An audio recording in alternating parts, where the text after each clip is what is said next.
A lot.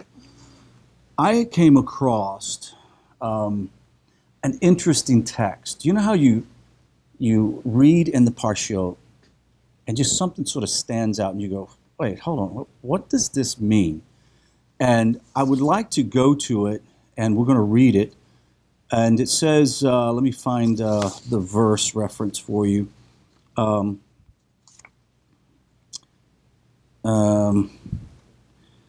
Let's go to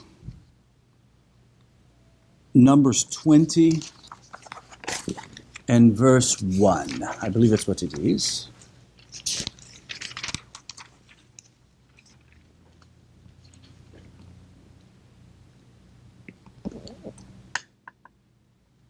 Let's make sure this is right. This is really important text here. It says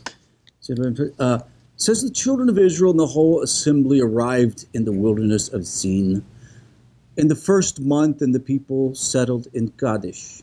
Miriam died there, and she was buried there. There was no water for the assembly, and they gathered against Moshe and Aaron. The people quarreled with Moshe and spoke up, saying, "If only we had perished as our brethren perished before Hashem. Why have you brought the congregation of Hashem to the wilderness to die there, we and our animals? And why did you bring us from Egypt to bring us to this evil place, not a place of seed or fig or grape or pomegranate, and there's no water to drink?" Moshe and Aaron went in the presence of the congregation to the entrance of the tent of meeting and fell on their faces, and the glory of Hashem fell there. There's a text that we're going to read in just a moment. It says, "But the people grew restive in the way." And I want to title this, "The Restless Wayfarers, the Fear of Reality." I just could not understand how could the next generation, the generation that's complaining here was never in Egypt. And if they were too little to remember. Does that make sense? Why are they complaining about wanting to go back to Egypt? It struck me.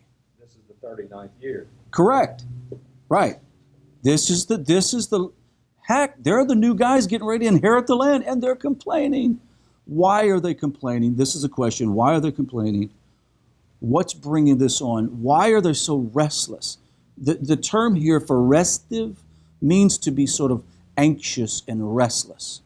They were anxious and restless. And so I'm going to deal with this and expound on this, and then I'm going to put it in context the 21st century for those of us who are entering into the redemption period, because it really fits and has a parallel, and I'll explain to you. In this week's reading, a fundamental change occurs in the direction of the wandering of the Israelites in the wilderness. Up to the beginning of Numbers 20, the Torah tells us of events which occurred in the first 2 years after the Exodus from Egypt. Whereas from there on, it describes what happened in the... Should I wait till the siren, Lise? We have to ask the city of Humble to have their police officers turn the sirens off 2 blocks from now. You think they would do that for us? No-fly zone. A no scream zone. Yeah. Anyway, up to the beginning of Numbers 20, the Torah tells us of events that occurred in the first 2 years after the Exodus from Egypt, whereas from there it describes what happens in the 14th year after the Israelites were commanded to set off toward the land of Canaan, which is found in Numbers 20:22, saying, "The Israelites arrived in a body at the wilderness of Zin in the first new moon, and the people stayed at Kadesh. Miriam died there," this is what we just read, "buried there," Numbers 20, verse 1. From what follows, it becomes clear that the reference was to the first month of the 40th year, right? So this is like so 40 years have passed by, and all of a sudden they're picking the story up, and this is where we're at. Until then, the Israelites had gone through various periods of disappointing false starts. We're going to go, we're going to wait, we're going to wander around, we're going to stop. And at some point, this sort of pointless wandering seems to have begun to have an effect. In such circumstances, we might have expected a wave of joy and relief when they decided it's time to move. You would have thought that they would have sang like the song of Moses or the song of Miriam when they came out of the Red Sea, finally singing and dancing because we're going to go into the land. But was that what happened? No. At last, they're returning to their original course. Finally, we get through the 50th stage in the promise sequence of redemption with God bringing them the promised land. It's talking about Exodus 6:8. But instead of our great surprise, we read a series of bitter complaints. Now, what do they complain about? Shortage of essentials such as bread and water. When difficulties were encountered by the generation that left Egypt, slaves who had suddenly been emancipated were brought into a world of insecurity and independence. Their reaction of fear and wishing to return in the security of prison is fully understandable because they had a slave mentality. We talked about this. But when after 40 years being led by Moses, this new generation said such things, why have you brought the Lord's congregation in the wilderness for us and our beasts to die? Chapter 20, verse 4. We find such incredulous, these incredulous found. How could it be that after such an extended period of independence, the people long for flesh pots and Egypt? How could these people who heard the stories from their abbas and the parents and their sayyidis, their uncles and their grandfathers, how could they say, we want flesh pots? Was that really what the complaint was about? Several explanations have been offered, and this is pretty amazing.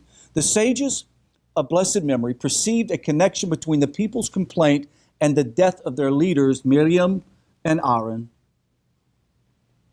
By those merits, the Israelites in the wilderness had had water to drink and protection of the cloud of glory. When these two leaders died, the well and the clouds vanished, causing the people anguish. Now, Rav Naftali Zvi Yehuda Berlin, the author of the book called Ha'amech Davar, commentary, explains that the people's sense of confusion was caused not by a shortage of bread and water. Rather, they were afflicted by the general change that was part of the difficult transition from supernatural leadership to which they now had grown accustomed to natural leadership, with all the lacks of a sense of security that goes on with it.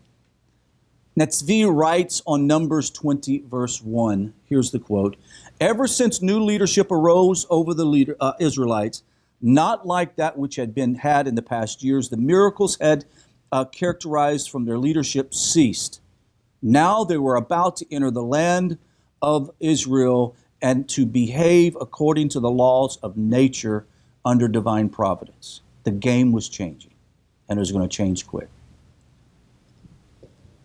If we examine the change closely, we can see that the deep psychological factor that contributed to the people's anxiety over the new circumstances they would face. It says here, they set out from Mount Hor by the way of the Sea of Reeds to skirt the land of Edom, but the people grew restive on the journey. Numbers 21:4. The word here, baderech, Rashi explains that the expression baderech does not mean while they were on the journey they become respite, or anxious. It says because of the journey. Because of the journey? What? You mean to tell me you're getting upset and full of anxiety because you're actually finally making the last leg of your journey home? What? There's something particular about the nature of the journey that troubled the people. The fact that this road led them to the real world, to a world of blood, sweat, and tears, a world in which they would have to fight, a world in which bread does not come down from heaven. Rather, you have to go out and plant the seed, harvest the soil, and make the bread yourself. Man does not go out of it, goes out to do his work, to his labor until evening. Psalms 104:23. All of a sudden, reality kicks in. Somewhat like the young man or young woman that graduates from high school, and all of a sudden you've been talking about you wanting to be your own man or your own woman and be on your own. And all of a sudden it's like, holy smoke, I'm on my own, and what do I do? Reality hits. This is why I call this whole idea of dealing with the fear of reality. There is a fear of reality out there, guys, and we've all experienced it on a physical level. But we're going to apply this to the coming redemption and those in the nations that are coming out. With a dramatic change from the unnatural life they were living until then, but their main worry stemmed from the feeling that perhaps they were not ready for the change. Perhaps they were not properly experienced and equipped. Perhaps they had not received proper nutrition that would give them the strength to cope with the new conditions. They complained, there's no bread, there's no water, and we have come to load this miserable food called manna, Numbers 21:5. We have come to loathe. This is the shortening of the soul, a way of referring to anything that is hard to bear. It's like, we can't bear it. We can't bear this anymore. It wasn't about the manna. Remember, there was something bigger going on. It is conceivable that the manna, which had sustained them for so many years now, that tastes like wafers and honey, had now become repugnant to them. Maybe you can get enough of a good thing. It's possible. 40 years the same food, I can understand. Rather, they feared least that which has been appropriated to a protected setting that would not suffice for the real world. This was a legitimate and considerable concern. Why should they not be concerned? They had known nothing but the wilderness. In some way, like their parents who had a slave mentality, this generation had a wilderness mentality. They were like babies in an incubator. They were treated, they were pampered, they were taken care of by the Creator. Now the Creator says, you're old enough and mature enough to be out on your own. I'm going to put you in the land. Now you have to fight for every inch that you get. You have to struggle to make sure your crops grow. You're going to have to walk according to the commandments that I've given you. And if you don't, you'll be booted out of the land. Very clearly, very tough situation. A similar situation seemed to experience in a response of the Jews, the new settling after the emancipation, when the Jews of Western Europe were granted civil rights. This was a huge period. For many hundreds of years, Jews went from one town, hamlet after another, never having civil rights in any one of the countries they entered. They were not allowed to buy, sell, or trade except for them by and to themselves. They weren't allowed to own businesses. They weren't allowed to own property. And then finally, when they were able to get it, they didn't know how to act. They were so concerned with assimilation that they sort of drew themselves into shtetls. You know what shtetls are? Little communities. It's just little tiny tight communities. Just so afraid of what was going to happen with this newfound acceptance. And of course, we all know that fear is legitimate because assimilation did start taking place sometime around, 1930s maybe, somewhere around the 1930s. All of a sudden, assimilation started taking place, and Jews in Europe sort of disappeared into the framework of German society and a lot of societies. And yet there were some who maintained this tight, strict place and learned how to cope with it. They learned how to bring modern concepts into their life and continue to strive as a community. How does all this apply to us in the modern age? And how does this apply to those of us who are in a place where we're getting ready to receive redemption? I was asked to submit an essay about my journey to an Israeli publisher that's journaling people who have come out of the nations to take on Torah. And the person, not that I didn't want to do it, it's just the person, you know how you get so many emails, you tend to forget it. And finally the person said, it's really important that we make this into a journal, a document that people can read people's stories that have come out. And it is evident to anyone that knows what's happening that we are on the verge of coming into our quote-unquote promised redemption. We're close. And I believe the closer that we get to it, if we are not careful, can find ourselves in the same situation in which we become restless in our journey. We become slightly fearful because if we're not careful, Tom and I talked about this before, the world that we know is completely upside down right now. Everything, from religion, you name it, there's chaos. There's infighting and people hating each other. Our Congress and Senate in the United States, I asked our wonderful Congressman Ted Poe from Kingwood a few years ago, right when he got into office, I asked him, did congressmen and senators go in and get a frontal lobotomy? What happens that they change when they get there? Something happens and they just fall into the woodwork and they lose their spark, their drive. What's happening? And I mentioned to Tom, I said, that's why the closer that we get to redemption, we're going to have to keep our mind seated on trust, having emunah in Hashem and faith in Hashem. Because if not, what will happen is we'll become restless, and fear of reality will cause us consternation and could cause us to lose out on the great joy of seeing redemption unfold before our eyes. It's happening all over the world. And to see this happening means that we're so close to the promised redemption. I don't know how long we have. At least maybe another 220 years.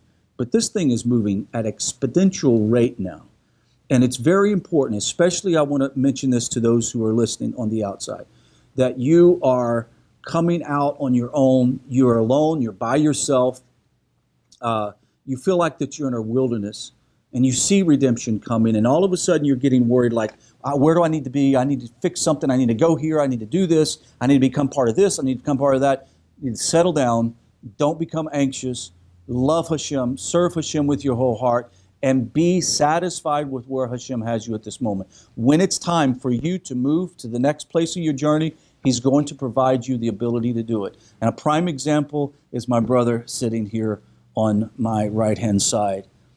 Comes from Brazil since he was 12-year-old, knew that he wanted to convert to Judaism, and all through his life been studying, and now the opportunity, after many years of and being rejected by the Syrian community in Brazil, they don't accept anyone.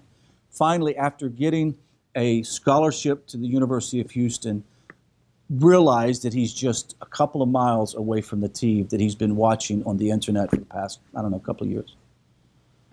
And we took him down to Rabbi Yacobian. And my heart flooded with such joy when I saw you answering the questions. And all of the years of deep study in halakha and the melchot and about prayer, etc., you were able to answer them unflinching. And to see that journey for you take its next step, wow, it was a mind blower. It was absolutely a mind blower. And I feel the same way toward the person who's taken this arduous journey. And I received one from a guy who is Seventh-day Adventist. He's been watching our videos.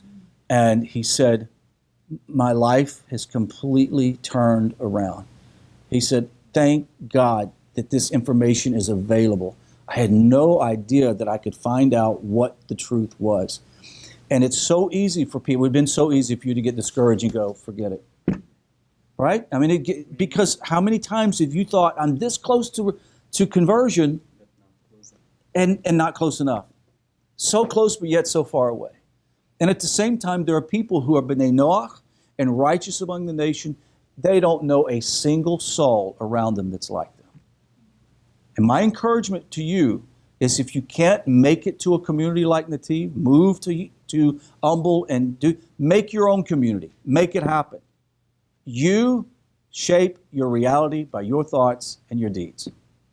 I encourage you to be well and go from strength to strength, and may Hashem give you the wisdom to inherit the promise that He's given you. That concludes this sharing. Thank you.